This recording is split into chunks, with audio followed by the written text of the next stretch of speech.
The year is 1945.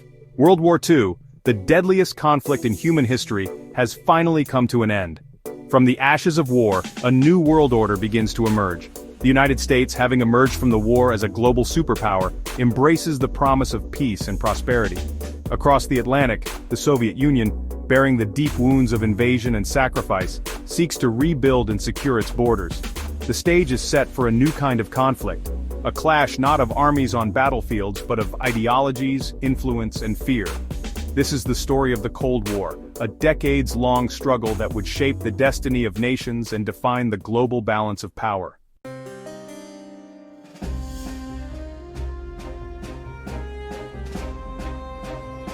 The seeds of discord between the United States and the Soviet Union were sown long before the guns fell silent in World War II. Their contrasting political and economic systems, capitalism versus communism, represented fundamentally different visions for the post-war world. The US, a champion of democracy and free markets, sought to contain the spread of communism, which it viewed as a threat to its interests and values. The Soviet Union, under the iron grip of Joseph Stalin, aimed to expand its sphere of influence in Eastern Europe, creating a buffer zone against potential Western aggression.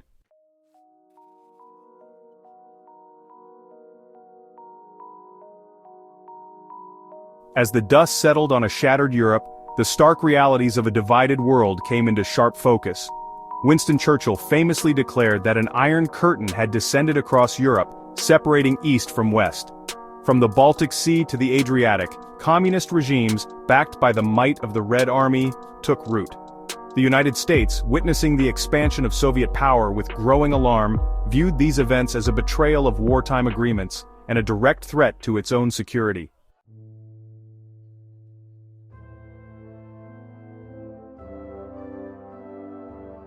The division of Europe was not merely a geographical or ideological one. It was a profound psychological and cultural rift that cut through the heart of the continent. Berlin, the former capital of the Third Reich, became a microcosm of this divided world. While the western sectors began to rebuild and recover, East Berlin, under Soviet control, remained mired in poverty and repression. The stark contrast between the two sides of the city became a powerful symbol of the Cold War divide.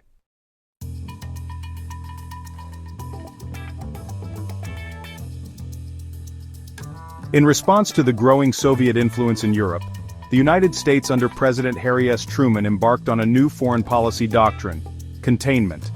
The Truman Doctrine, articulated in 1947, pledged American support for any free people resisting attempted subjugation by armed minorities or outside pressures. The Truman Doctrine was soon followed by the Marshall Plan, a massive economic aid package designed to rebuild war-torn Europe and prevent the spread of communism.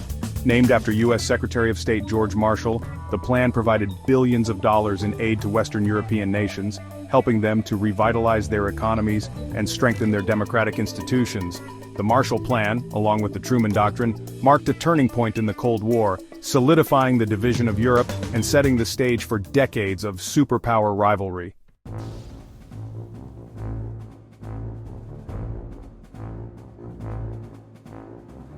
As the Cold War intensified, a new and terrifying element was added to the equation: the atomic bomb. In 1949, the Soviet Union detonated its first atomic bomb, shattering the American nuclear monopoly and ushering in an era of unprecedented danger. The development of nuclear weapons by both superpowers created a climate of fear and uncertainty. The arms race had begun, a dangerous and costly competition between the US and the Soviet Union to build ever more powerful and destructive weapons. The threat of nuclear war loomed large over the world, casting a long shadow over the second half of the 20th century.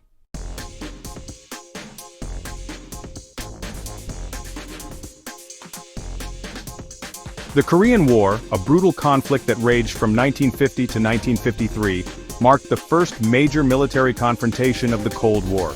Korea, a formerly unified nation, had been divided after World War II into a communist North, supported by the Soviet Union and China, and a capitalist South, backed by the United States. In June 1950, North Korean forces, armed and supplied by the Soviet Union, launched a surprise invasion of South Korea, aiming to unify the peninsula under communist rule. The United States, fearing the spread of communism in Asia, responded swiftly. deploying troops to South Korea under the auspices of the United Nations. The Korean War quickly escalated into a proxy war, with the US and its allies fighting against North Korean and Chinese forces.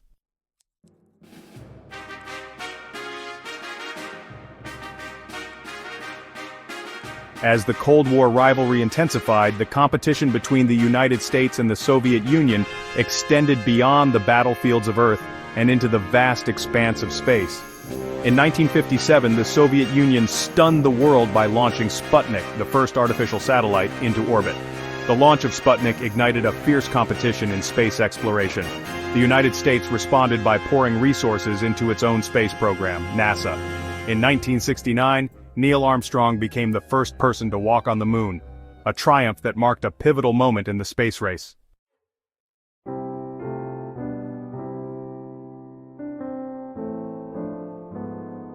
In 1961, Berlin once again became a flashpoint in the Cold War. West Berlin, a vibrant and prosperous enclave within communist East Germany, had long been a source of tension between the East and West. In a desperate attempt to stem the flow of refugees, East Germany, with the backing of the Soviet Union, erected the Berlin Wall, a heavily guarded barrier that physically divided the city. The construction of the Berlin Wall shocked the world and became a potent symbol of communist oppression. The fall of the Berlin Wall in 1989 would mark a pivotal moment in the collapse of communism and the end of the Cold War.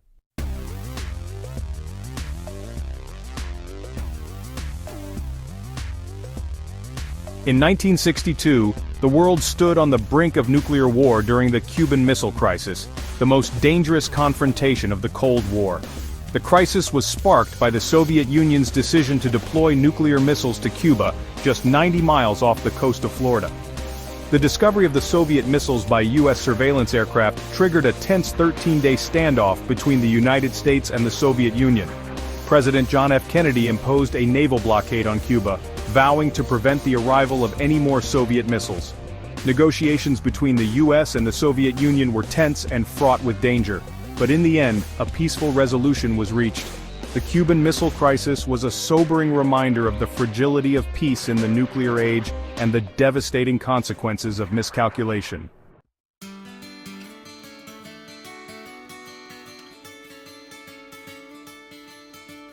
The jungles of Vietnam became another bloody battleground in the Cold War, as the United States found itself drawn into a protracted and costly conflict.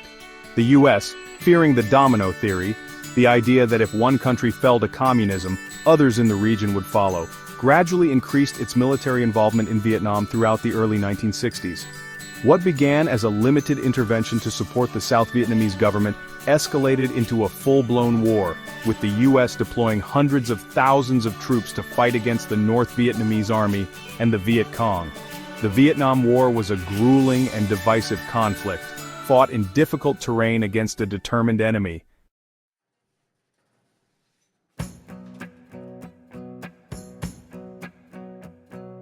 The Cold War rivalry between the United States and the Soviet Union fueled numerous proxy wars and conflicts around the globe. From the jungles of Southeast Asia to the deserts of the Middle East and the mountains of Afghanistan, the two superpowers vied for influence, often supporting opposing sides in local conflicts. In Afghanistan, the Soviet Union intervened in 1979 to support a communist government facing a growing insurgency. The United States in turn provided support to the Afghan Mujahideen, who were fighting against the Soviet-backed government. The Soviet-Afghan War would drag on for a decade, further draining the Soviet economy and undermining Soviet morale.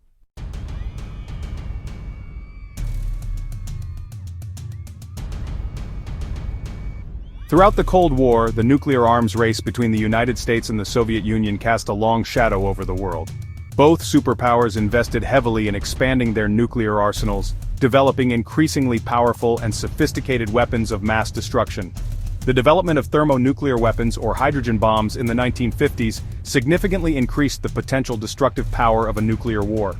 Both the US and the Soviet Union developed vast arsenals of nuclear weapons, including intercontinental ballistic missiles capable of striking targets thousands of miles away. The arms race had a profound impact on global politics and economics, fueling a climate of fear and paranoia.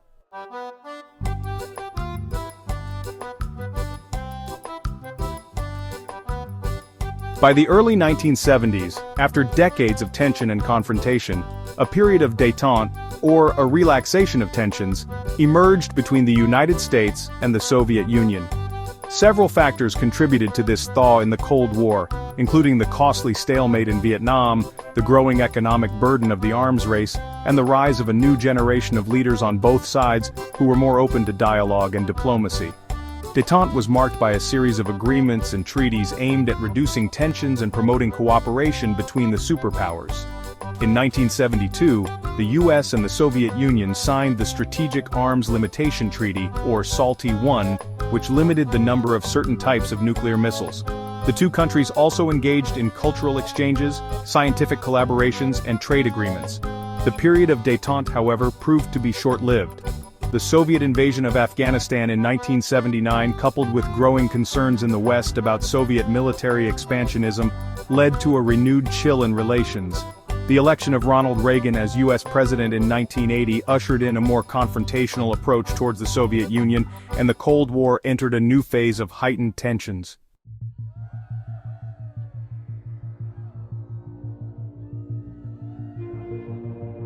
The election of Ronald Reagan as President of the United States in 1980 marked a turning point in the Cold War. Reagan, a staunch anti-communist, brought a renewed sense of ideological fervor to the White House. He believed that the Soviet Union was an evil empire that posed an existential threat to the United States and its allies. Reagan's foreign policy was characterized by a tough stance towards the Soviet Union, a commitment to rebuilding American military strength, and a renewed emphasis on rolling back Soviet influence around the world. Reagan's administration launched a massive military buildup, increasing defense spending and developing new weapon systems, including the Strategic Defense Initiative, or SDI, a controversial program aimed at creating a space-based missile defense system that would render Soviet nuclear weapons obsolete. The SDI, dubbed Star Wars by its critics, was dismissed by many as technologically infeasible and destabilizing. Reagan's tough stance towards the Soviet Union, coupled with his administration's support for anti-communist movements around the world, put considerable pressure on the Soviet system. The Soviet economy, already strained by the arms race and inefficient central planning, began to show signs of serious stress. The Soviet leadership, under the aging Leonid Brezhnev, seemed incapable of responding effectively to the challenges posed by the Reagan administration.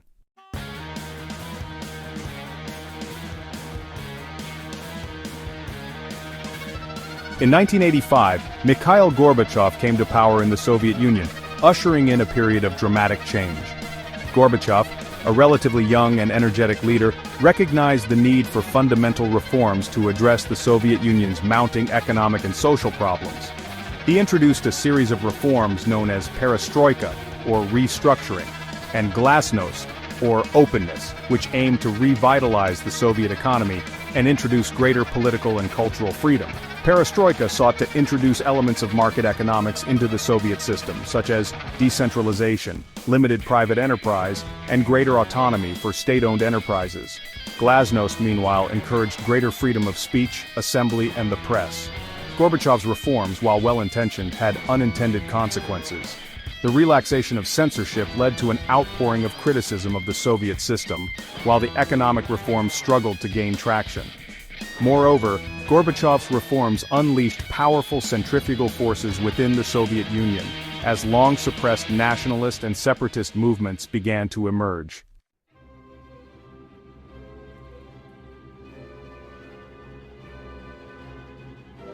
Section 3. The Fall of the Berlin Wall.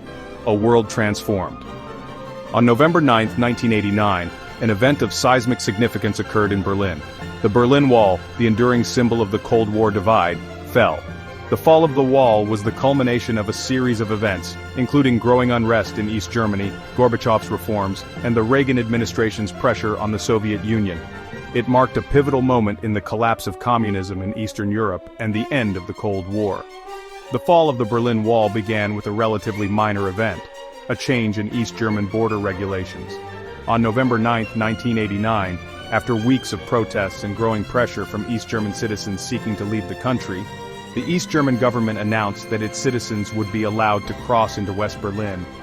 The announcement, made in a confusing and haphazard manner, caught many by surprise, including the East German border guards.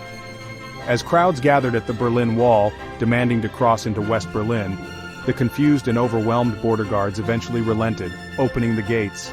Thousands of East Germans streamed through the once impenetrable barrier, greeted by cheers and embraces from West Berliners. The fall of the Berlin Wall was a joyous and spontaneous event, a testament to the power of human aspiration for freedom and unity.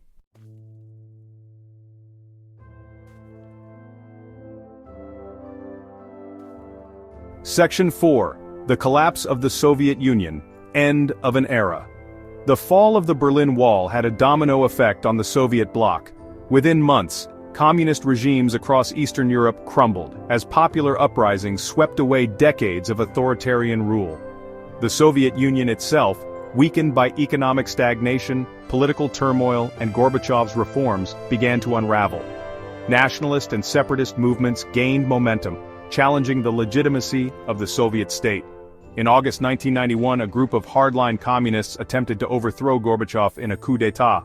The coup failed, but it further weakened Gorbachev's authority and accelerated the Soviet Union's demise. On December 25, 1991, Gorbachev resigned as president of the Soviet Union, and the Soviet flag was lowered over the Kremlin for the last time. The Soviet Union, once a superpower that had rivaled the United States for global dominance, had ceased to exist. The Cold War, which had shaped international relations for nearly half a century, was over. The world had entered a new era, one marked by both hope and uncertainty.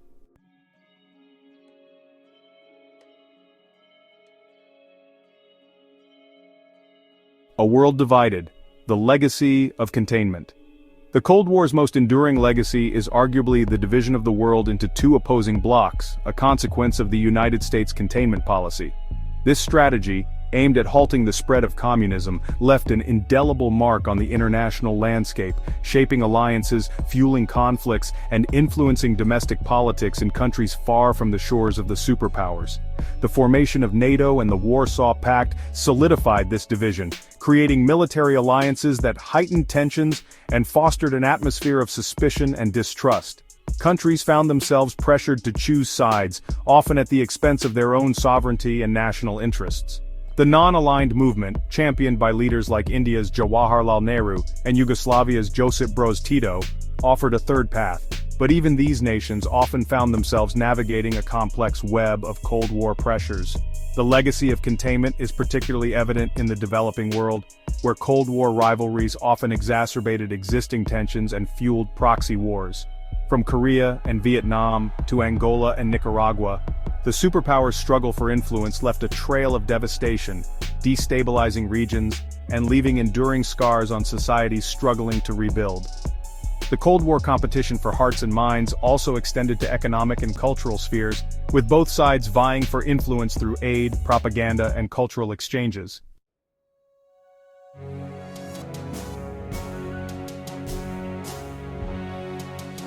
The economic fallout from boom to bust. The Cold War profoundly impacted the global economy. Massive military spending fueled economic growth and innovation in the US, but also led to income inequality and neglected social programs. The Soviet Union faced economic stagnation and technological backwardness. The Cold War impacted global trade and finance. The Bretton Woods system solidified US economic dominance. Distinct economic blocs emerged, limiting trade and investment. The end of the Cold War opened new markets but caused economic hardship.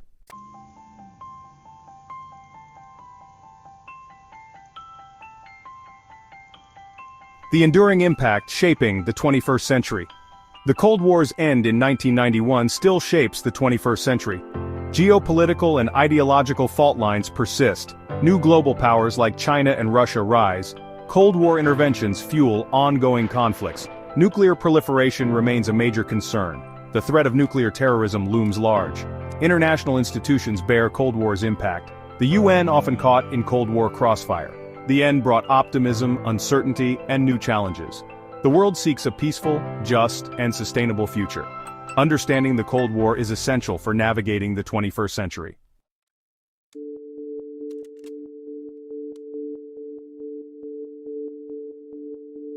The echoes of the Cold War. The Cold War, spanning nearly half a century, ended in the late 20th century. It was a war of ideology, espionage, and nuclear threat. The Soviet Union's collapse in 1991 marked a victory for peace. Yet its legacy shaped the 21st century. The world emerged more complex and multipolar. New powers arose, old alliances shifted. The threat of nuclear proliferation remained. The Cold War's impact is undeniable. Its echoes continue to resonate. The lessons learned remind us of diplomacy's importance. As we navigate the 21st century, we must strive for a peaceful and prosperous future.